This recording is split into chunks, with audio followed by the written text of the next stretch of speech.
NAF airstrikes wipe out dozens of terrorists in Kaduna. Bobrisky, a no-show as Very Dark Man, EFCC testified before House Committee. Jalingo markets a haven for affordable goods amid rising food prices. On the foreign scene, bomb blast in Somalia claimed 6 lives.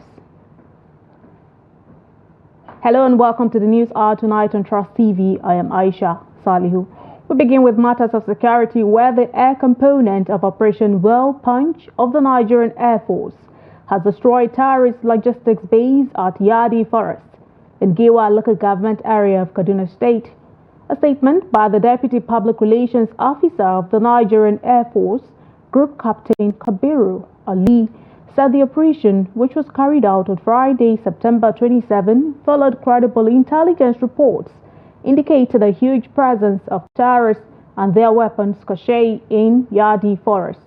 He disclosed that reports from independent sources, including local informants around the general area, confirmed that a logistics base of terrorists was destroyed and scores of terrorists were killed as a result of the airstrike. The statement said additional intelligence revealed that the logistics base belonged to the notorious terrorist kingpin Kadage Gurgu, a close ally of Dogo Gide. It added that available intelligence at the disposal of the NAF air component revealed that Kadage Gurgu has been providing shelter for notorious terrorist kingpins following the aggressive military operations in Sokoto and Zamfara state.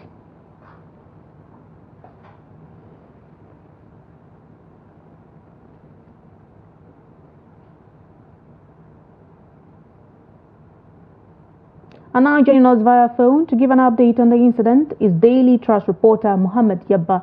Hello Yabba, thank you so much for joining us on the News Hour tonight. Thank you very much for having me. I'd like to hear from you. What are the conflicting claims between the residents of Jika Dakolo village and the Nigerian Air Force regarding the recent airstrike?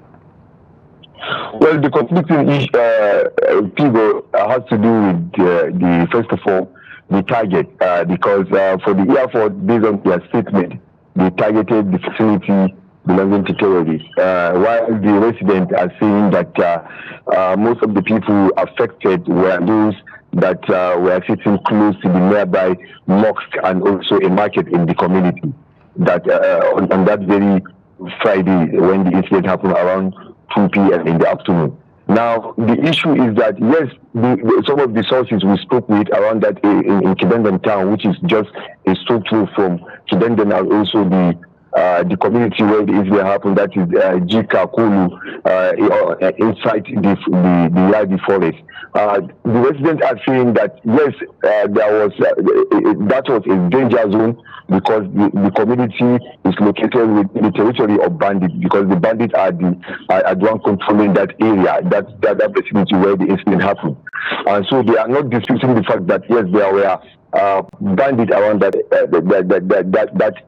community when the strike occurred, but what they are saying is that there were also some innocent people or villagers, including children, minors that are hawking around the mosque and also the local market that is close by where the incident happened.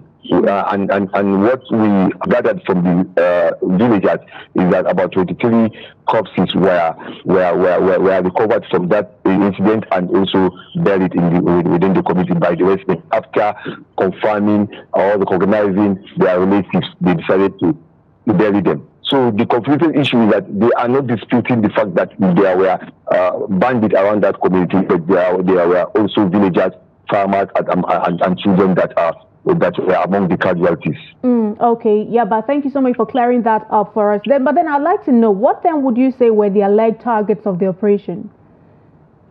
You said? I'd like to hear from you. What then would you say were the alleged targets of the operation? Well, the operation, the issue is that most of the people within the community, or just as the Air Force said, was that they were targeting the terrorist facility belonging to a kingpin, that is Jalingo, who according to the Air Force was kind of like providing shelter to some of the bandits from Zamfara State due to the ongoing operation in Northwest, in Sokoto, and also parts of Zamfara. But the people there are saying that yes, most of the villagers that were found within Jika Kulu village were those that were stranded, and there are also those that were alleged to be maybe working for the bandits, that is either serving as informant or also those engaging in errands for them. So now the issue, and the incident happened, like I said, immediately after the Juma prayer, that is around after 2, when some of the villagers, including farmers that were around that area, gathered within the ox and decided to maybe they saw some were eating when the strike occurred. So that is the situation presently, and the state government are yet to issue any statement with regards to the incident. There was the Commissioner, Ministry of Internal Security and Home Affairs, did not issue, is yet to make comments, and there are no also comments from the government. So currently the whole community are left in shock. That is the Chidendon community in the local government. Most of them are saying that they don't even know what is happening, because they are yet to hear from the state government, and there was no any statements either or delegation. Okay, Mohammed Yapa, just very quickly before we let you go, just very briefly, who would you say were the reported victims of the airstrike according to the villagers, and how does this differ from the NAS account? Very briefly. Well, according to the villagers, like I said, about 23 bodies were recovered, even though they are in parts, and some of them were children that are hawking in those communities, and also some farmers. So to them, those are innocent villagers that are part of the collateral damage. But they were not disputing, like I said earlier, that the fact that among the deaths there were also bandits. While the Air Force are only saying they targeted the facility belonging to terrorists. So these are just the issue. But the villagers, yes, there were also innocent people among the casualties. Okay, thank you so much. There we had Mohammed Yabba, who is a Daily Trust reporter, and he just brought us up to speed on the latest development regarding this particular incident in Kaduna State. Thank you so much for your insights and inputs. Thank you very much. Still on security matters, local vigilante group guarding Yargoja community in Kankara local government area of Katsina State have killed several gunmen suspected to be bandits terrorizing in the area. The suspected bandits were said to have abducted 3 children working on a nearby farm and demanded the sum of 50,000 naira, loaves of bread, drugs and cigarettes as ransom. The villagers mobilized the money and the items which they submitted to the suspected bandits to secure the release of the abductees. Shortly after the release of the victims, the local vigilantes mobilized and confronted the hoodlums, where they met them enjoying their proceeds and killed all of them. The dead bodies of the suspected bandits were conveyed to Yargoja village, a situation that sparked celebration. According to some residents of Gidanberry, a community near Yargoja village, it was a celebration galore for the villagers who have suffered a series of attacks from the bandits. Onto a sad development. 6 members of the same family, made up of spouses and their 4 children, have been confirmed dead in Gusau, Zamfara State, after a tipper driver crushed them. Confirming the incident, the police public relations officer for Zamfara State Command, SP Yazid Abubakar, said the police have apprehended the driver, adding that investigation is ongoing. Reports say the tipper driver lost control and rammed into the oncoming motorcycle rider who was traveling with his family. Eyewitness accounts revealed that all the victims died on the spot after they were crushed by the tipper driver. 19 children trafficked from Kebbi State have been rescued from traffickers in Calabar, the Cross River State capital. The children, whose ages range from 3 to 6 years, were being moved in batches from Kebbi to Calabar when officials of the National Agency for the Prohibition of Trafficking in Persons intercepted them. While addressing journalists in Birnin Kebbi, Governor Nasser Idris said the children were rescued as one of the traffickers arrested by officials of NAPTIP confessed they had earlier moved some of the children trafficked in Kebbi to Calabar. He added that, based on the information, the other children were rescued from the traffickers in Calabar, adding that 3 of the traffickers were also arrested. The governor said government would help the children out of their traumatic experience and will ensure the protection of the prosecution of the traffickers. The state commander of NAPTIP, Ms. Bao Iyankora, said the traffickers usually move the children to their hideout in Zamfara state from where they were moved to Calabar. They said his men were able to intercept the last batch of the children, which led to the rescue of others in Calabar based on a tip-off.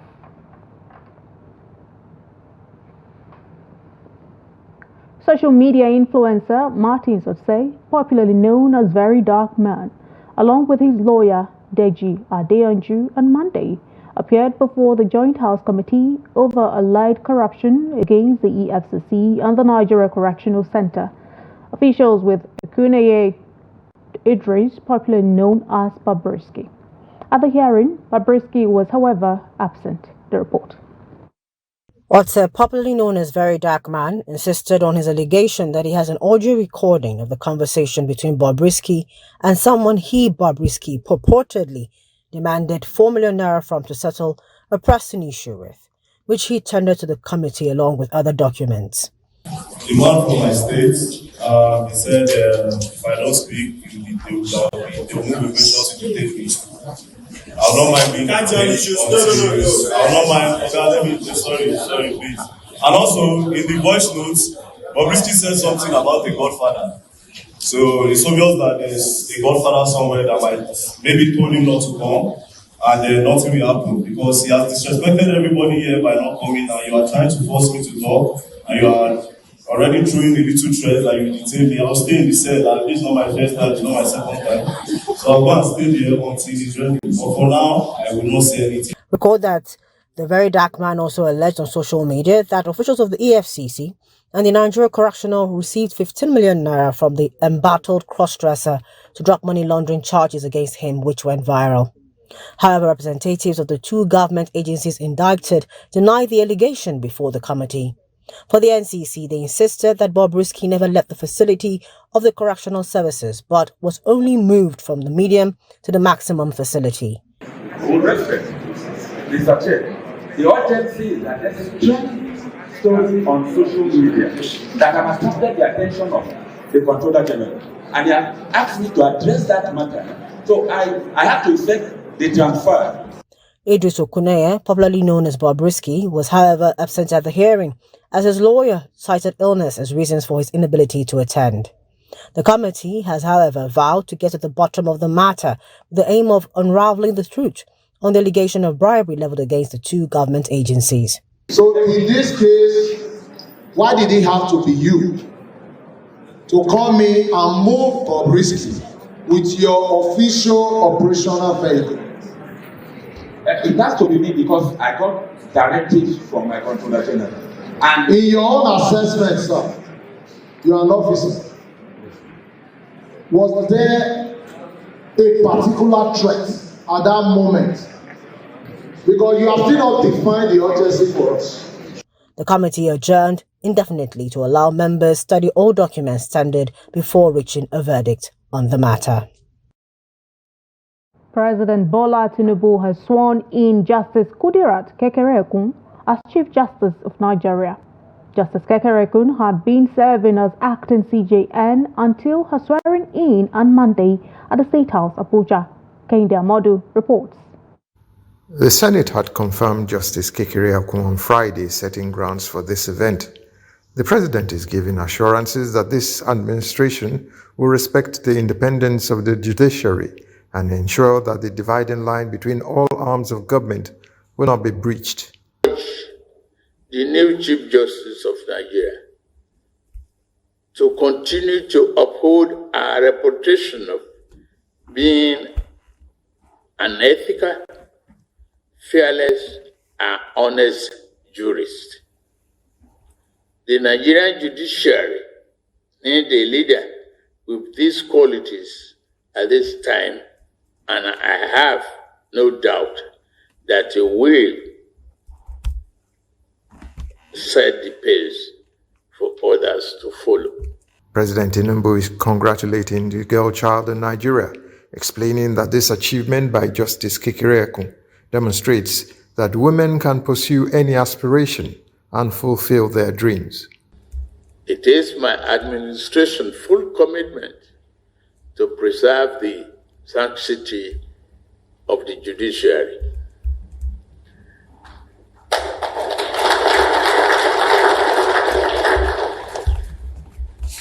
While we may have reasons to intervene as complementing component of the same government, the government under my watch will also be mindful of the clear line demarcating the two of us.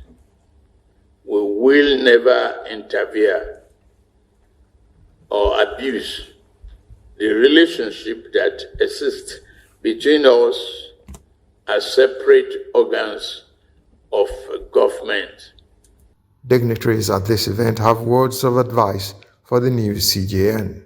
Well, I will tell her to hold on to God and to try and follow whatever path, which I am sure will be the right path.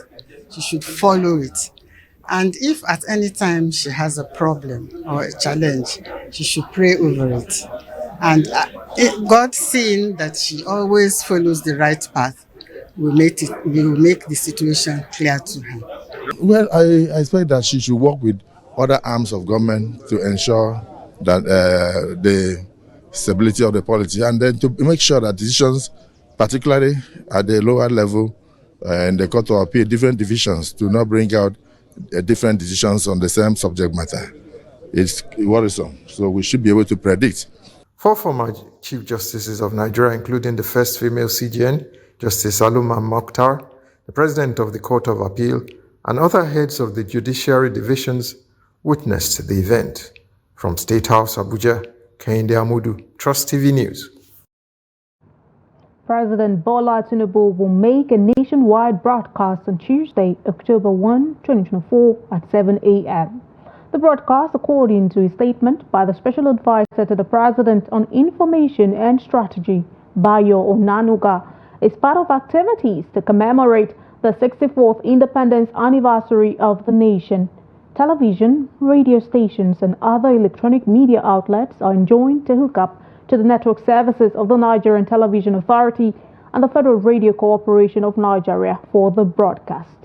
The federal government had earlier declared Tuesday as a public holiday to commemorate the nation's 64th Independence Day anniversary. The Minister of Interior, Olubunmi Tunji-Ojo, who made the declaration on behalf of the federal government, congratulated Nigerians at home and abroad on the occasion. Tunji-Ojo praised hardworking Nigerian men and women, stating that their sacrifices will not be in vain. The Federal Capital Territory Police Command says it has rolled out plans to ensure effective security in the nation's capital ahead of the 64th Independence Anniversary celebration in Nigeria. Neil Thompson has more. The AIG Zone 7, who highlighted the steps taken by the command to ensure a peaceful Independence Day celebration, warned the proscribed Islamic group of Nigeria against any form of gathering, as it is being rumored in some quarters. The FCT Police Command is poised to ensure normal safety for everybody. There will be traffic interceptions, there will be few stop and search we have to introduce, because we have a lot of intelligence at our disposal that tomorrow, graciously, the federal government has declared tomorrow as a public holiday. So, those who don't have any business for the celebration don't need to can celebrate on your own. The AIG also used the opportunity to address the controversies behind the hashtag Fearless October protest planned for October 1st in the FCT, saying they have not received any letter from the organizers regarding the protest. Such letter or application, we have not. And we have not received any from anybody. Please, if they want such a thing, they would have approached us or write us. Protest is for everybody. If you protest within the ambit of the law, but if you protest as if to say no law exists, we will tell you that law exists. The IG used the opportunity to reassure members of the public of the command's commitment to securing the FCT and its environment. Noel Samson, Trust TV News, Abuja. And in Kano State, the police command says it has concluded arrangements to curtail any form of breakdown of law and order, especially ahead of the planned nationwide protest billed to take place October 1st. The command said it has deployed its personnel to strategic locations as well as nooks and crannies of the state, warning residents against taking to the streets in any guise. The command spokesperson, Abdullahi Kiyawa, while addressing newsmen on Monday, said the police will not allow a repeat of the violence witnessed in the state during the recent End Bad Governance protest. The police spokesman noted that in line with the directives of the Inspector General of Police, Kayode Adeolu Egbetokun, on community-oriented and intelligence-led policing, the command has embarked on robust community engagements, intelligence-led operations, and round-the-clock visibility patrols in Kano State to respond rapidly to emergencies, distress calls, and prevent crimes. On behalf of the Commissioner of Police, I therefore urge all Kano State residents to cooperate with the Police Command as well as other security agencies and participate in the Independence Day celebration responsibly by adhering to all safety guidelines and respecting the rights of others. In the same vein, security deployments have been concluded at strategic locations within the state to forestall any likely security threats on the alleged planned 1st October nationwide protest. Of course, we have studied from the past and we have made adequate security arrangements to ensure no breakdown of law and order this time around. The 64th Nigeria Independence Anniversary Lecture in Kano, themed Nigeria's Independence and Leadership Challenges, Strategies for Repositioning Kano for a Brighter Future, saw Professor Kamilu Sani Fage of Bayero University, Kano, highlight the critical need for effective leadership. Fage also highlighted the damaging effects of corruption and tackled key social challenges confronting the country. Here is the report.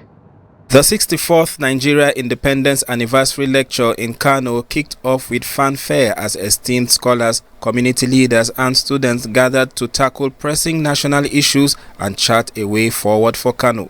In his keynote address, Professor Kamilu Sani Fage of Bayero University's Department of Political Science stressed the urgent need to address these challenges, warning of their damaging effect on both Kano and the nation.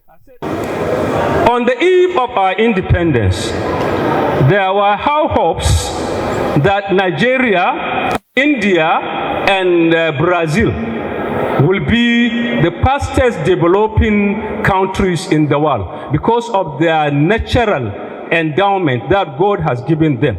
But unfortunately for us, Brazil, India are far ahead of us, and we are still grappling with the issue of even maintaining basic life necessities in Nigeria. And the problem lies squarely on the issue of leadership. The discussion also underscored the importance of collaboration and strategic planning as vital tools for transforming both Kano and Nigeria. When we talk leadership, don't think of only the elected people, or all of us, even on the street. You know, going somewhere, somebody will demand 20 naira, 100 naira. Now that the naira has devalued, maybe the minimum will be 200, 500, 1,000, and so on. So these are also from petty bribery to huge and gargantuan kind of theft. That is what happens if we have what is known as transformational leaders. Leaders who are willing, who have the vision and mission, and also have the political will to transform the state. And that leadership, has to take a lot of things. The issue of bickering, the issue of conflict, the issue of these things are all some of the things that will divert our attention from building and repositioning Kano. So there has to be that purposeful leadership that will bring about that change. The speaker stressed the need for collective action in addressing social problems. The insights shared today inspire hope for driving positive change across Nigeria. To the south-south region of the country, as Nigeria marks its 64th Independence Day, Yenagoa residents have expressed mixed feelings over celebrations. According to most respondents, Nigeria is not where it should be, but however, praise the leaders for tremendous progress made so far. Trust TV's Friday Moboy Peter reports. Nigeria got her independence on October 1st, 1960, and 64 years down the line, Nigeria still believes, despite many setbacks such as flood, insurgency, agitations, and climate change, the country has made appreciable progress in the provision of infrastructure. They also paid glowing tribute and extolled the immense contribution of the founding fathers. Where we are supposed to be far more than where we are.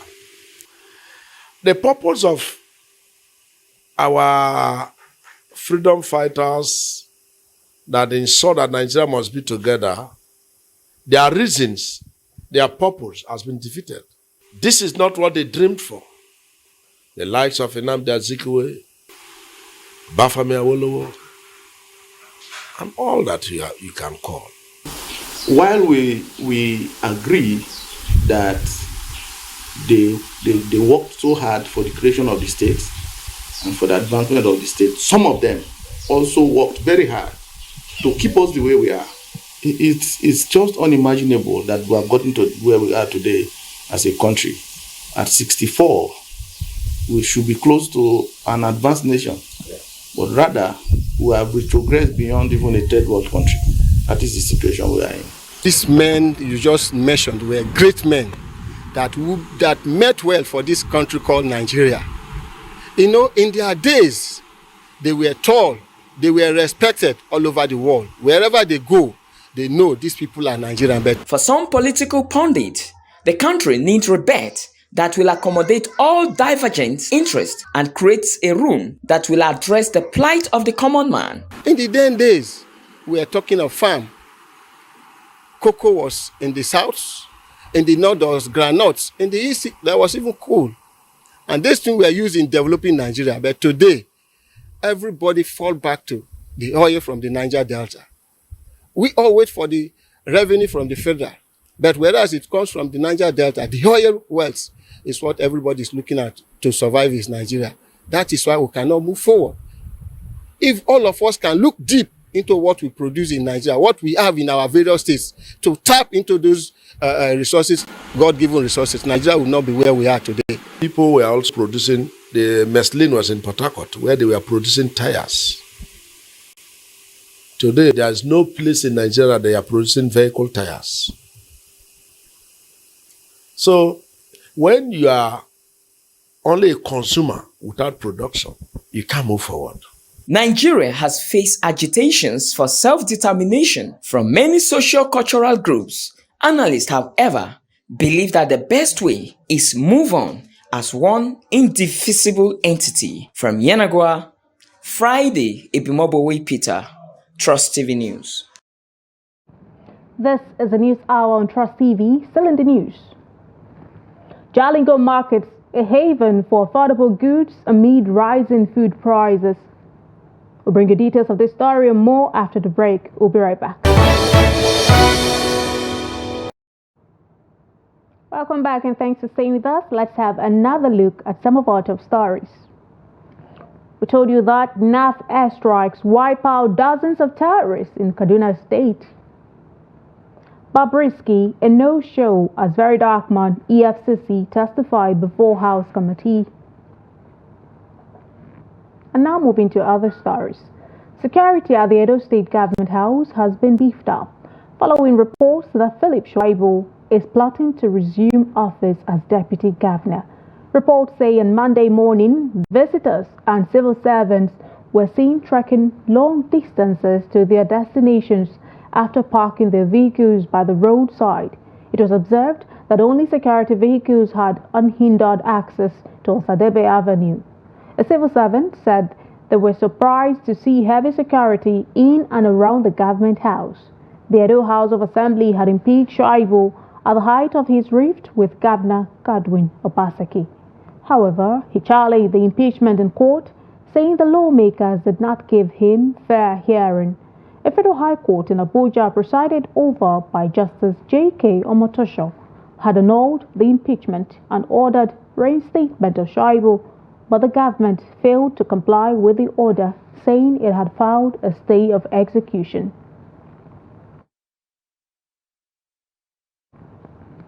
Gunmen have reportedly killed a 45-year-old internally displaced person at his farm along Selkome Road in Mbachohon Council ward of Gwer West, local government area in Benue State.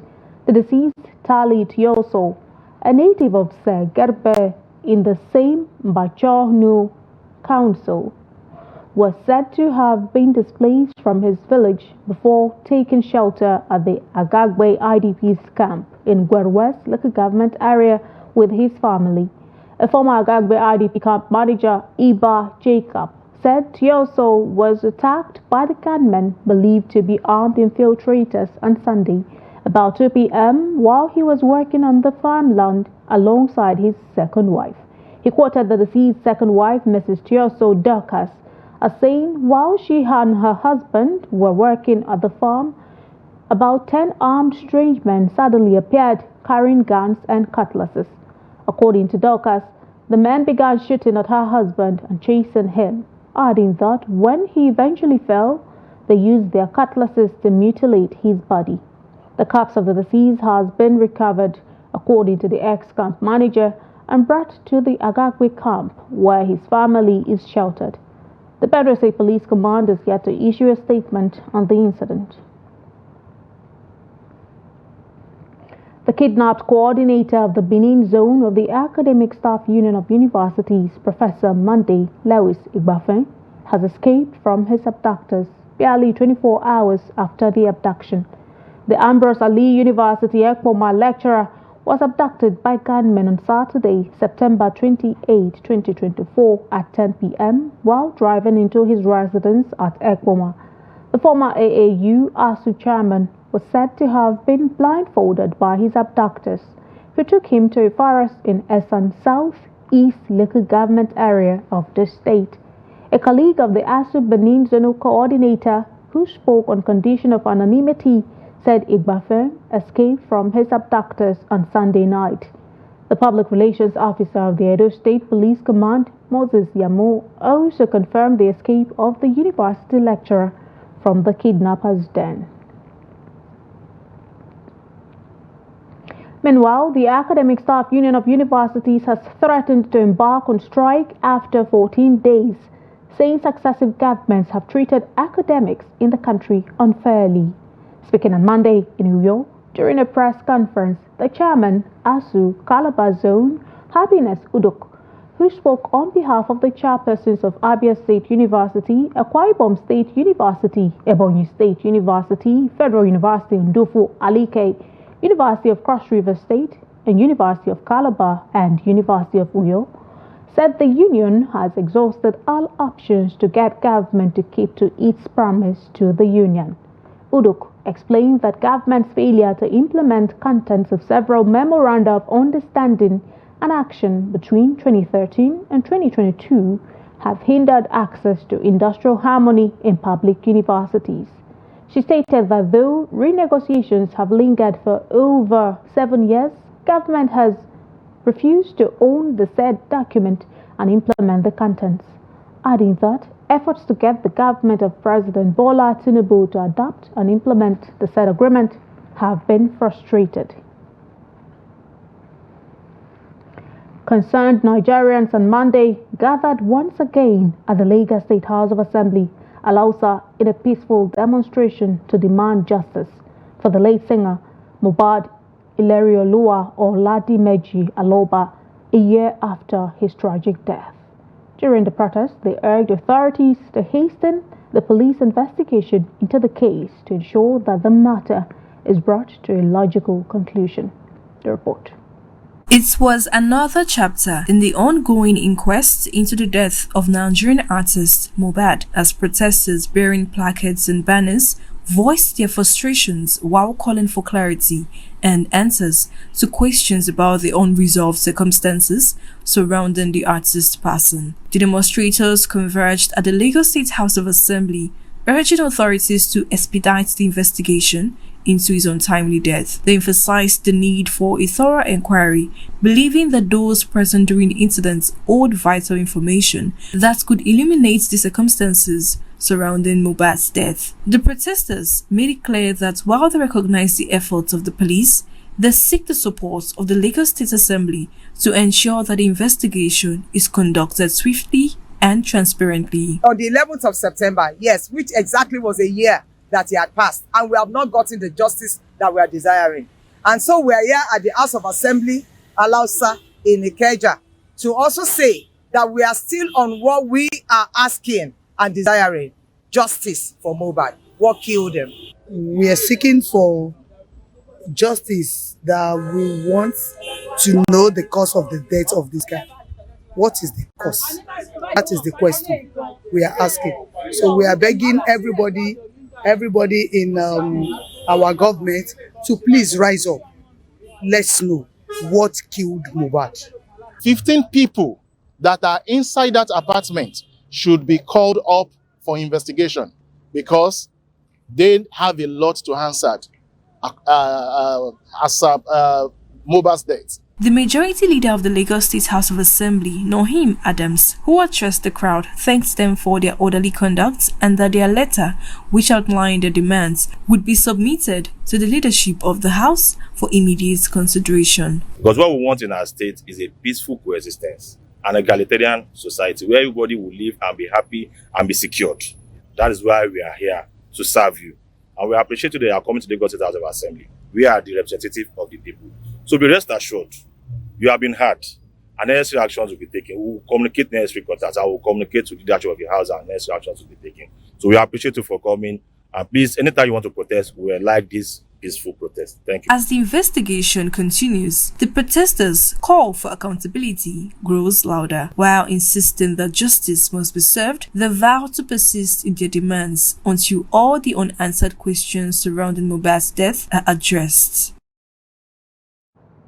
Organizers of the October 1 protest against hardship in the country have insisted they would proceed with the showdown, despite kicks by the federal government and warning by the Nigerian police force. A former presidential candidate and activist who is one of the leaders of the planned October 1 protest, Omoyele Sowore, gave an update on his social media platform X on Monday, insisting on the action and saying it would be held across the country. Sowore, who said the nationwide protest will hold at the Eagle Square, Abuja, assured that it will be peaceful. He said the protest will hold across all parts of Nigeria because the scale of the devastation, hunger, insecurity, and hardship that the present government has unleashed on Nigerians is national. The activist further said hunger pangs have spread across the country, adding that it was necessary for Nigerians to troop out nationwide in protest to make their voices heard. According to him, between the last protest, which held just 2 months ago, and now, petrol prices have risen by almost 300 naira per litre, while the naira has further devalued and prices have increased in the market. Showere's insistence comes after the Nigerian police force said they had not been notified of any protests. Organizers of the August nationwide hunger and bad governance protest in Osun State under the auspices of Coalition of Concerned Nigerian Citizens say they are set for another protest on Tuesday, October 1st. They lamented that both federal and state governments have not yielded to their demands to address the economic hardship and make life bearable for Nigerians, hence the need for another protest. Hamid Oyegbade files in this report. Tagged National Day of Survivor and billed for October 1st, 2024, leaders of various youth groups in Osun State who are coming together under the Coalition of Concerned Nigerian Citizens for the Independence Day protest said the federal and state governments have not addressed their demand from the last protest. At a press conference in Osogbo, they appealed to President Bola Tinubu and Governor Ademola Adeleke to take pragmatic steps to tackle economic hardship. The Osun State now earns about, I think, about 8 billion naira every month. That is almost, if not more than twice what they used to have about 3 years ago. And they can say that they have been doing some projects here and there, but it also requires that there is need for more accountability. Inflation is in double figure till we speak. Prices of goods and services are going up. Household shelters are going up. Nigerians are dying. People could not even get money to even care for their heads because things are going more higher than that. October 1st, 2024, as declared by the stakeholder of Coalition of Concerned Nigerian Citizens as National Day of Survivor, with a fearless protest whereby organizations of different ideology and school of thought comes together to express our differences on economic hardship and anti-masses economic policy. The youth assured residents that the protest will be peaceful in the state, adding that criminals and politicians would not be allowed to hijack the protest. We wish to warn individuals who have political coloration or affiliation to pocket their political interests and stand for the masses till the government meets up with our demands. Inasmuch protests are inalienable rights, we will not allow any protest that will lead to the loss of lives or properties, but we ensure every citizens are persuaded in the fight for freedom and hunger in the land.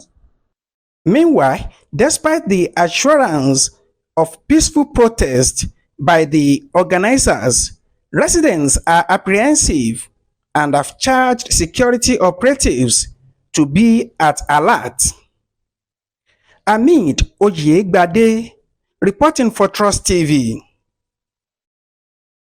The Adamawa State Police Command has rescued and arrested a young man who climbed a 33 kV high-tension pole in the Mayo Belwa local government area headquarters, insisting that President Bola Tinubu must resign before he comes down.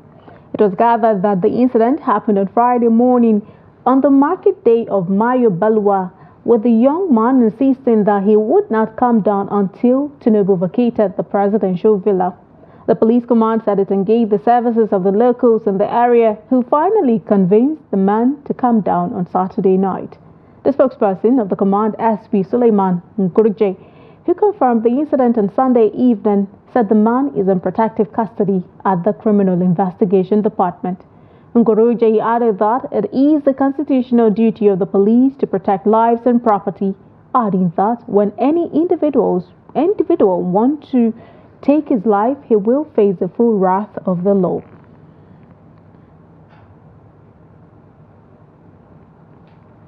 Jalingo, the capital of Taraba State, boasts numerous markets, each known for the distinct products its traders offer. Markets on the outskirts of the town attract higher patronage thanks to their lower commodity prices. The report. Mile 6 Markets is one of the oldest markets in Jalingo. It is said that over 200 years ago, farmers reside and sell their farm products at the ancient markets. People from various locations in the town visit here to buy their food items, mostly because of low prices. Traders said some of their items are cheaper here are mostly maize, local rice, cassava flour vegetables, perishable food, and tuber crops, such as yam, potatoes, and cassava. There is yam available. I travel to Gombe, Gwangwan, Wuro Musa, Monkey, Zin, and also Nika. Yam is available, and we thank God for that. The prices of these yams depend on their sizes. The bigger yams are more expensive. The smaller yams are less expensive. Here in Mile 6, we thank God as everyone commends the affordable prices of these yams, unlike the prices in the market, because one will have to pay for transport to get to the market to buy these yams. People come from Sabongari, ATC to buy yams here in Mile 6. At the main market, goods are sold in less price because some people there, most of them are wholesalers there. So here they are the retailers. So the reason why they increase prices is because they increase to get their own gain, or let me say profits in short. So in the main markets, they usually buy from the producers, so the sellers, the wholesalers. So we buy from them in the main market now, we sell and increase the price. So we are the retailers now in this market. Some residents stress that there are low patronage now because of high cost of transportation. Well, a lot, but there are some things you can't get here, of course. You have to go to the major markets. You can't get honey beans here. You can't get the foreign rice here. And some other items, you can't get them here. The truth of the matter is the hardship is something else.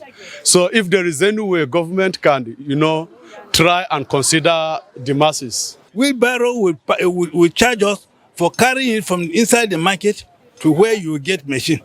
And the machine man now will finish his own poverty on it, that it has come. Whether you carry yours, you pay or you don't pay. And so you find that before we come here and quantify what we will pay, you find that we have to put up something over whatever we have bought from the main market. They called on governments to construct good access roads to the markets. Let's join Yusuf Akogo for the business news.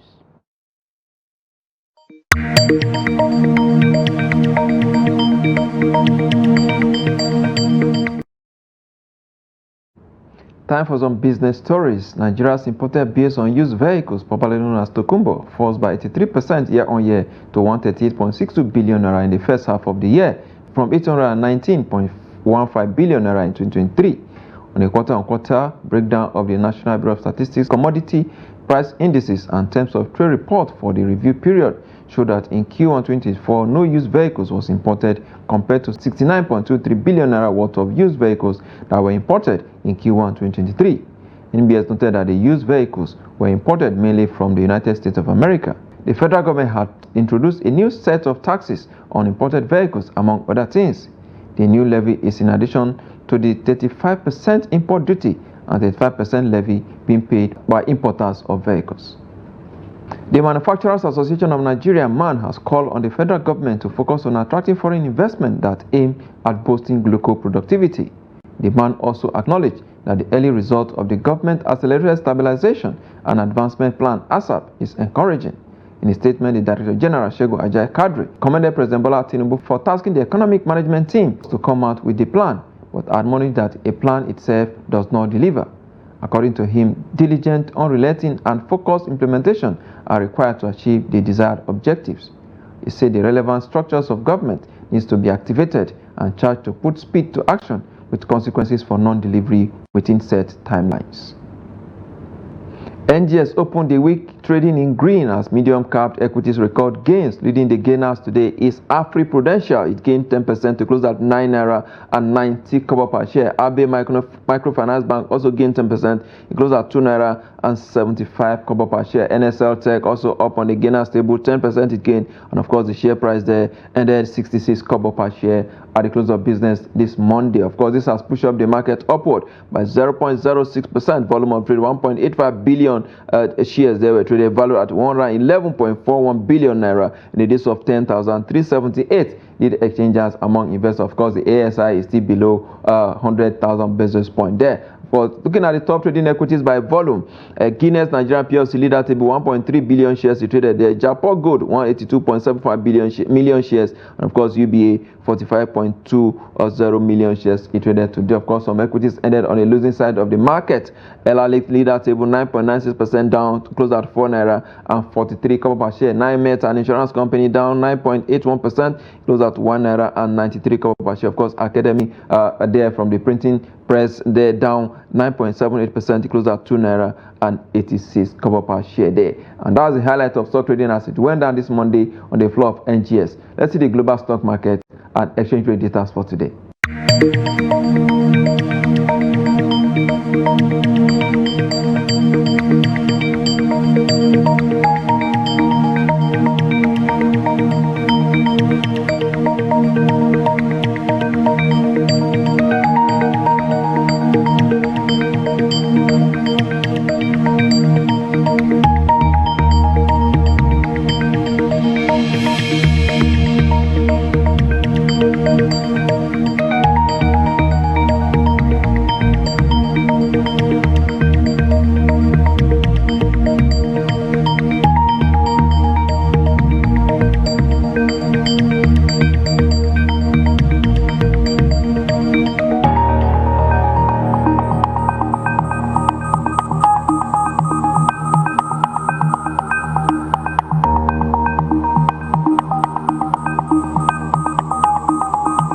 Oil prices declined on Monday and were on track to fall for the third month in a row as the strong supply outlook and question around demand outweigh fears that Israeli strikes in Lebanon and Yemen could escalate conflict in the Middle East. At the London market, Brent crude sells for $71 per barrel, for the oil basket dealers offer $73 per barrel. And that's business. I am Yusuf Akobu.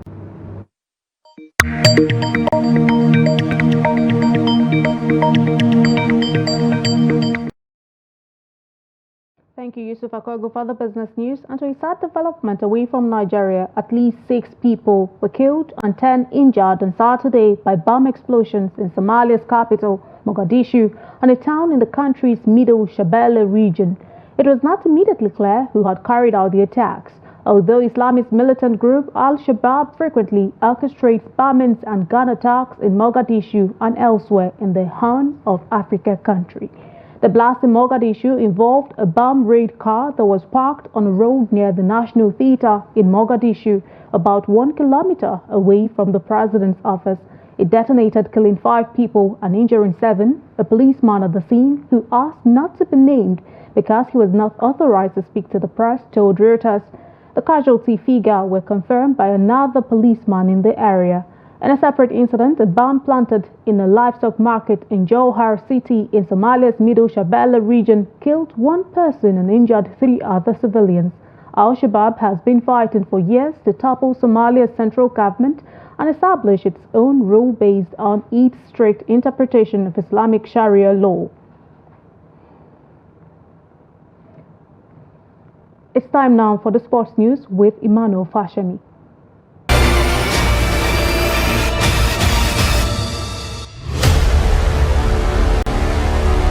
The Nigeria League organizers have confirmed November 30th as the kickoff date for the 2024-2025 season. In her annual general meeting held over the weekend in Bauchi, the league body resolved that in the 2024-2025 league season, a monthly award shall be given to the best goalkeeper, best coach, most valuable player, best goal scorers, and best behaved team.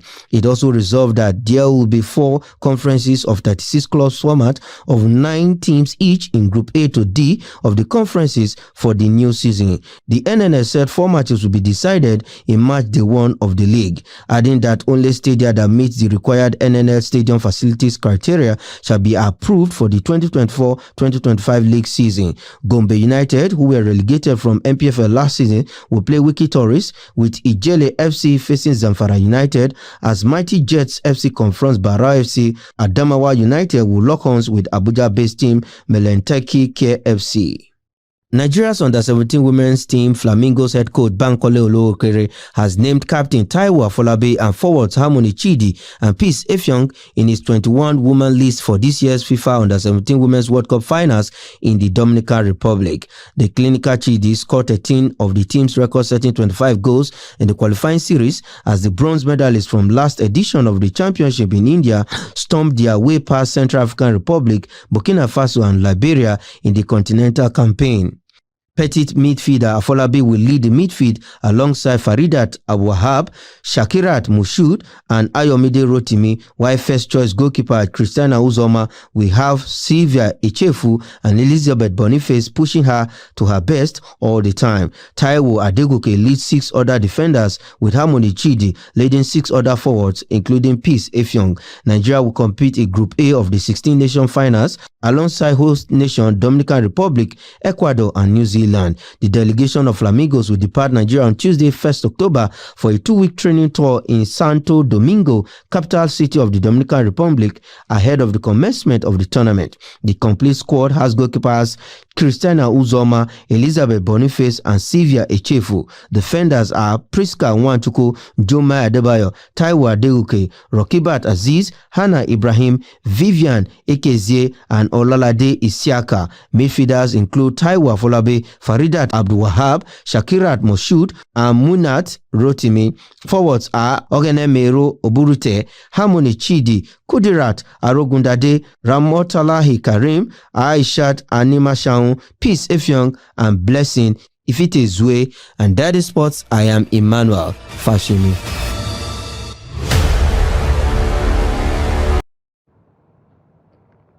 Pharaoh, then that's about the size of our package for you tonight on the News Hour. Do not forget, you can always follow us across all of our social media platforms and also join our YouTube live stream for more news, programs, and documentary. I am Aisha Salihu. Thank you so much for watching. Have a good night.